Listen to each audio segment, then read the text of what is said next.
ఇది చాలా ఇంపార్టెంట్ అండి. వెరీ వెరీ ఇంకేం చెప్పాలి, ఒక అందరూ ఫోకస్ పెట్టే వార్త.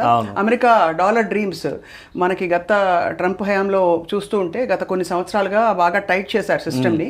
ఇక్కడ నుంచి వెళ్ళేవారు నిజంగా అక్కడ స్థానికులకు ఎంప్లాయ్మెంట్ కల్పించే దిశగా ప్రెసిడెంట్ ట్రంప్ చాలా మెషర్స్ తీసుకున్నారు.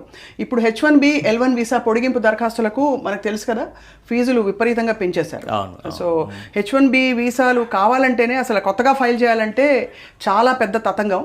దాంతోపాటు ఇప్పుడు కొత్తగా మనకి వీళ్ళని ఒకవేళ పొడిగించి వాళ్ళని ఇంకా కొంతకాలం పాటు H1B వాళ్ళకి అందించాలని అనుకుంటే, అంటే అక్కడ అప్లై చేసుకోవడానికి $4,000 అండ్ L1 వీసా అంటే బేసిక్గా మల్టీనేషనల్ కంపెనీస్లో పనిచేస్తూ ఫలానా వేరే కంట్రీ బ్రాంచ్ నుంచి అమెరికా బ్రాంచ్కి మారాలి అని అనుకుంటే వాళ్ళకి కూడా L1 వీసా అవసరం పడుతుంది. దానికి కూడా $4,500. అఫ్కోర్స్ లార్జర్ స్కీమ్లో పెద్ద కంపెనీలు అయితే ఇవన్నీ ఆలోచించవు. బట్ పాయింట్ ఏంటంటే అక్కడ చాలామంది ఇప్పుడు ఇదివరకు అంత మార్గం సుగమం అయిపోయి వెళ్ళిపోయే వాళ్ళందరికీ కూడా ఖచ్చితంగా ఇప్పుడు చెక్. దానికి కారణం కూడా ఏంటంటే మన వాళ్ళ భారతీయులు ఏం తక్కువ వాళ్ళు గారు వెళ్ళి మొత్తం పాగా వేసి పెట్టారు. సో చాలా అంటే సమర్థవంతంగా నిర్వహిస్తున్నారు అక్కడ విధులని, బాగా సంపాదిస్తున్నారు, బాగా సెటిల్ అయ్యారు. అండ్ రాబోయే రోజుల్లో మరి చూడాలి ఈసారి అమెరికన్ ఎలక్షన్ తర్వాత. ఒకటి ఏంటంటే ట్రంప్ గారి పాయింట్ ఆఫ్ వ్యూలో మనం చూస్తే మేక్ అమెరికా గ్రేట్ అగైన్ అని చెప్పి అన్నారు కాబట్టి ఆయన తీసుకున్నటువంటి మెజర్స్ అమెరికాకి బెనిఫిట్ చేశాయి. ఇండియన్స్ ఇబ్బంది పడితే పడి ఉండొచ్చు కానీ బట్ అమెరికాకి బెనిఫిట్ చేశాయి. ఎలా అంటే ఇప్పుడు నిన్నే ఒక ఇన్సిడెంట్ జరిగింది, ఆరిజోనాలో ఒక మర్డర్ జరిగింది. అతను తెలుగు అతను అక్కడి నుంచి ఎస్కేప్ అయ్యి జర్మనీ నుంచి రూట్ వేసుకొని ఇండియా వచ్చేయడానికి ప్లాన్ చేశారు. జర్మనీలో అతను అరెస్ట్ అయ్యాడు. సో ఇలాంటి యాక్టివిటీస్ జరుగుతున్న నేపథ్యంలో ఎవరైతే హైలీ క్వాలిఫైడ్ క్రీమీ పీపుల్ ఉంటారో వాళ్ళకి మాత్రమే ఆప్షన్ ఇచ్చారు. మీరు గత 10 రోజులుగా అబ్జర్వ్ చేస్తే 2 స్టెప్స్లో ఈ వెరిఫికేషన్స్ అన్ని తీసుకొచ్చారు వాళ్ళు.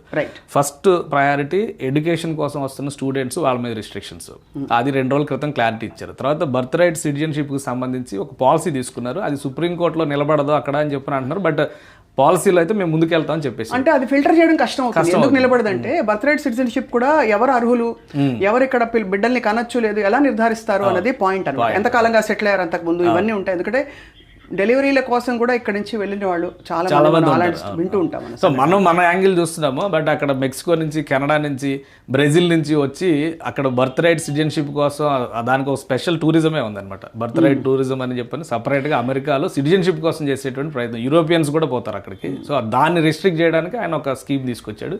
ఇప్పుడు ఉద్యోగుల్ని రిస్ట్రిక్ట్ చేయడానికి H1Bకి సంబంధించి L1కి సంబంధించినటువంటి ఫీజుల పెంపు పెద్ద మొత్తం కాకపోవచ్చు, బట్ ఇది ఖచ్చితంగా బర్డెన్ అయ్యేటువంటి విషయం అవుతుంది. రైట్.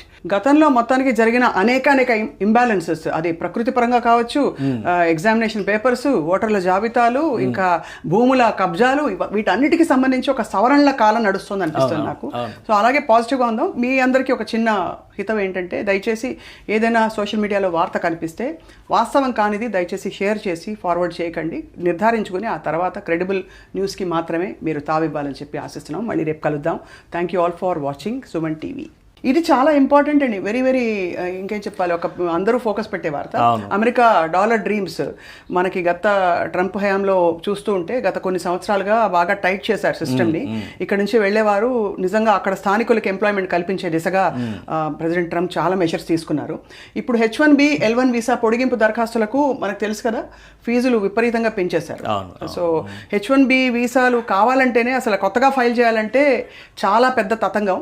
దాంతోపాటు ఇప్పుడు కొత్తగా మనకి వీళ్ళని ఒకవేళ పొడిగించి వాళ్ళని ఇంకా కొంతకాలం పాటు H1B వాళ్ళకి అందించాలని అనుకుంటే, అంటే అక్కడ అప్లై చేసుకోవడానికి $4,000 అండ్ L1 వీసా అంటే బేసిక్గా మల్టీనేషనల్ కంపెనీస్లో పనిచేస్తూ ఫలానా వేరే కంట్రీ బ్రాంచ్ నుంచి అమెరికా బ్రాంచ్కి మారాలి అని అనుకుంటే వాళ్ళకి కూడా L1 వీసా అవసరం పడుతుంది. దానికి కూడా $4,500. అఫ్కోర్స్ లార్జర్ స్కీమ్లో పెద్ద కంపెనీలు అయితే ఇవన్నీ ఆలోచించవు. బట్ పాయింట్ ఏంటంటే అక్కడ చాలామంది ఇప్పుడు ఇదివరకు అంత మార్గం సుగమం అయిపోయి వెళ్ళిపోయే వాళ్ళందరికీ కూడా ఖచ్చితంగా ఇప్పుడు చెక్. దానికి కారణం కూడా ఏంటంటే మన వాళ్ళ భారతీయులు ఏం తక్కువ వాళ్ళు గారు వెళ్ళి మొత్తం పాగా వేసి పెట్టారు.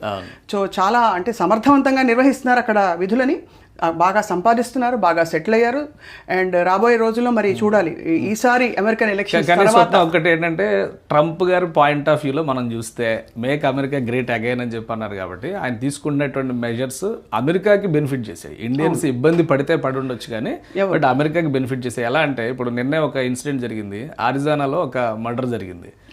అతను తెలుగు అతను అక్కడి నుంచి ఎస్కేప్ అయ్యి జర్మనీ నుంచి రూట్ వేసుకొని ఇండియా వచ్చేయడానికి ప్లాన్ చేశారు. జర్మనీలో అతను అరెస్ట్ అయ్యాడు. సో ఇలాంటి యాక్టివిటీస్ జరుగుతున్న నేపథ్యంలో ఎవరైతే హైలీ క్వాలిఫైడ్ క్రీమీ పీపుల్ ఉంటారో వాళ్ళకి మాత్రమే ఆప్షన్ ఇచ్చారు. మీరు గత 10 రోజులుగా అబ్జర్వ్ చేస్తే 2 స్టెప్స్లో ఈ వెరిఫికేషన్స్ అన్ని తీసుకొచ్చారు వాళ్ళు.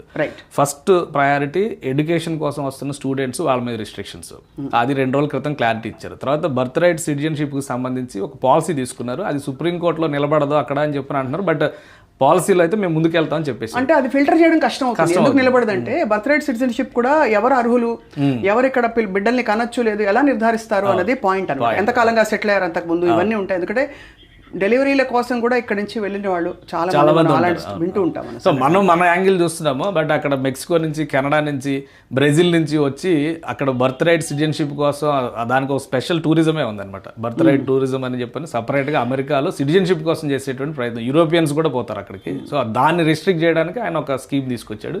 ఇప్పుడు ఉద్యోగుల్ని రిస్ట్రిక్ట్ చేయడానికి H1Bకి సంబంధించి, L1కి సంబంధించినటువంటి ఫీజుల పెంపు పెద్ద మొత్తం కాకపోవచ్చు, బట్ ఇది ఖచ్చితంగా బర్డెన్ అయ్యేటువంటి విషయం అవుతుంది. రైట్. గతంలో మొత్తానికి జరిగిన అనేక ఇంబ్యాలెన్సెస్, అది ప్రకృతి పరంగా కావచ్చు, ఎగ్జామినేషన్ పేపర్స్, ఓటర్ల జాబితాలు, ఇంకా భూముల కబ్జాలు, వీటన్నిటికి సంబంధించి ఒక సవరణల కాలం నడుస్తుంది అనిపిస్తుంది నాకు. సో అలాగే పాజిటివ్గా ఉందాం. మీ అందరికీ ఒక చిన్న హితం ఏంటంటే, దయచేసి ఏదైనా సోషల్ మీడియాలో వార్త కనిపిస్తే వాస్తవం కానిది దయచేసి షేర్ చేసి ఫార్వర్డ్ చేయకండి. నిర్ధారించుకుని ఆ తర్వాత క్రెడిబుల్ న్యూస్కి మాత్రమే మీరు తావివ్వాలని చెప్పి ఆశిస్తున్నాం. మళ్ళీ రేపు కలుద్దాం. Thank you all for watching Suman TV. ఇది చాలా ఇంపార్టెంట్ అండి. వెరీ ఇంకేం చెప్పాలి, ఒక అందరూ ఫోకస్ పెట్టే వార్త. అమెరికా డాలర్ డ్రీమ్స్ మనకి గత ట్రంప్ హయాంలో చూస్తూ ఉంటే గత కొన్ని సంవత్సరాలుగా బాగా టైట్ చేశారు సిస్టమ్ని. ఇక్కడ నుంచి వెళ్ళేవారు నిజంగా అక్కడ స్థానికులకి ఎంప్లాయ్మెంట్ కల్పించే దిశగా ప్రెసిడెంట్ ట్రంప్ చాలా మెషర్స్ తీసుకున్నారు. ఇప్పుడు H1B, L1 వీసా పొడిగింపు దరఖాస్తులకు మనకు తెలుసు కదా, ఫీజులు విపరీతంగా పెంచేశారు. సో H1B వీసాలు కావాలంటేనే అసలు కొత్తగా ఫైల్ చేయాలంటే చాలా పెద్ద తతంగం. దాంతోపాటు ఇప్పుడు కొత్తగా మనకి వీళ్ళని ఒకవేళ పొడిగించి వాళ్ళని ఇంకా కొంతకాలం పాటు H1B వాళ్ళకి అందించాలని అనుకుంటే, అంటే అక్కడ అప్లై చేసుకోవడానికి $4,000 అండ్ L1 వీసా అంటే బేసిక్గా మల్టీనేషనల్ కంపెనీస్లో పనిచేస్తూ ఫలానా వేరే కంట్రీ బ్రాంచ్ నుంచి అమెరికా బ్రాంచ్కి మారాలి అని అనుకుంటే వాళ్ళకు కూడా L1 వీసా అవసరం పడుతుంది. దానికి కూడా $4,500. అఫ్కోర్స్ లార్జర్ స్కీమ్లో పెద్ద కంపెనీలు అయితే ఇవన్నీ ఆలోచించవు. బట్ పాయింట్ ఏంటంటే అక్కడ చాలామంది ఇప్పుడు ఇదివరకు అంత మార్గం సుగమం అయిపోయి వెళ్ళిపోయే వాళ్ళందరికీ కూడా ఖచ్చితంగా ఇప్పుడు చెక్. దానికి కారణం కూడా ఏంటంటే మన వాళ్ళు భారతీయులు ఏం తక్కువ వాళ్ళు గారు, వెళ్ళి మొత్తం పాగా వేసి పెట్టారు. సో చాలా అంటే సమర్థవంతంగా నిర్వహిస్తున్నారు అక్కడ విధులని, బాగా సంపాదిస్తున్నారు, బాగా సెటిల్ అయ్యారు. అండ్ రాబోయే రోజుల్లో మరి చూడాలి ఈసారి అమెరికన్ ఎలక్షన్ తర్వాత. ఒకటి ఏంటంటే ట్రంప్ గారి పాయింట్ ఆఫ్ వ్యూలో మనం చూస్తే మేక్ అమెరికా గ్రేట్ అగైన్ అని చెప్పి అన్నారు కాబట్టి ఆయన తీసుకున్నటువంటి మెజర్స్ అమెరికాకి బెనిఫిట్ చేసాయి. ఇండియన్స్ ఇబ్బంది పడితే పడి ఉండొచ్చు కానీ బట్ అమెరికాకి బెనిఫిట్ చేసాయి. ఎలా అంటే ఇప్పుడు నిన్నే ఒక ఇన్సిడెంట్ జరిగింది, ఆరిజోనాలో ఒక మర్డర్ జరిగింది. అతను తెలుగు అతను అక్కడి నుంచి ఎస్కేప్ అయ్యి జర్మనీ నుంచి రూట్ వేసుకొని ఇండియా వచ్చేయడానికి ప్లాన్ చేశారు. జర్మనీలో అతను అరెస్ట్ అయ్యాడు. సో ఇలాంటి యాక్టివిటీస్ జరుగుతున్న నేపథ్యంలో ఎవరైతే హైలీ క్వాలిఫైడ్ క్రీమీ పీపుల్ ఉంటారో వాళ్ళకి మాత్రమే ఆప్షన్ ఇచ్చారు. మీరు గత 10 రోజులుగా అబ్జర్వ్ చేస్తే 2 స్టెప్స్లో ఈ వెరిఫికేషన్స్ అన్ని తీసుకొచ్చారు వాళ్ళు. ఫస్ట్ ప్రయారిటీ ఎడ్యుకేషన్ కోసం వస్తున్న స్టూడెంట్స్, వాళ్ళ మీద రిస్ట్రిక్షన్స్, అది 2 రోజుల క్రితం క్లారిటీ ఇచ్చారు. తర్వాత బర్త్ రైట్ సిటిజన్షిప్కి సంబంధించి ఒక పాలసీ తీసుకున్నారు. అది సుప్రీంకోర్టులో నిలబడదు అక్కడ అని చెప్పి అంటున్నారు. బట్ పాలసీలో అయితే మేము ముందుకెళ్తామని చెప్పేసి, అంటే అది ఫిల్టర్ చేయడం కష్టం అవుతుంది. ఎందుకు నిలబడదంటే బర్త్ రైట్ సిటిజన్షిప్ కూడా ఎవరు అర్హులు, ఎవరు ఇక్కడ బిడ్డల్ని కనొచ్చు లేదు ఎలా నిర్ధారిస్తారు అన్నది పాయింట్ అనమాట. ఎంతకాలంగా సెటిల్ అయ్యారు అంతకు ముందు, ఇవన్నీ ఉంటాయి. ఎందుకంటే డెలివరీల కోసం కూడా ఇక్కడ నుంచి వెళ్ళిన వాళ్ళు చాలా మంది వింటూ ఉంటాం. సో మనం మన యాంగిల్ చూస్తున్నాము. బట్ అక్కడ మెక్సికో నుంచి, కెనడా నుంచి, బ్రెజిల్ నుంచి వచ్చి అక్కడ బర్త్ రైట్ సిటిజన్షిప్ కోసం దానికి ఒక స్పెషల్ టూరిజమే ఉందన్నమాట. బర్త్ రైట్ టూరిజం అని చెప్పని సపరేట్గా అమెరికాలో సిటిజన్షిప్ కోసం చేసేటువంటి ప్రయత్నం. యూరోపియన్స్ కూడా పోతారు అక్కడికి. సో దాన్ని రిస్ట్రిక్ట్ చేయడానికి ఆయన ఒక స్కీమ్ తీసుకొచ్చాడు. ఇప్పుడు ఉద్యోగుల్ని రిస్ట్రిక్ట్ చేయడానికి H1Bకి సంబంధించి, L1కి సంబంధించినటువంటి ఫీజుల పెంపు పెద్ద మొత్తం కాకపోవచ్చు, బట్ ఇది ఖచ్చితంగా బర్డెన్ అయ్యేటువంటి విషయం అవుతుంది. రైట్. గతంలో మొత్తానికి జరిగిన అనేక ఇంబ్యాలెన్సెస్, అది ప్రకృతి పరంగా కావచ్చు, ఎగ్జామినేషన్ పేపర్స్, ఓటర్ల జాబితాలు, ఇంకా భూముల కబ్జాలు, వీటన్నిటికి సంబంధించి ఒక సవరణల కాలం నడుస్తుంది అనిపిస్తుంది నాకు.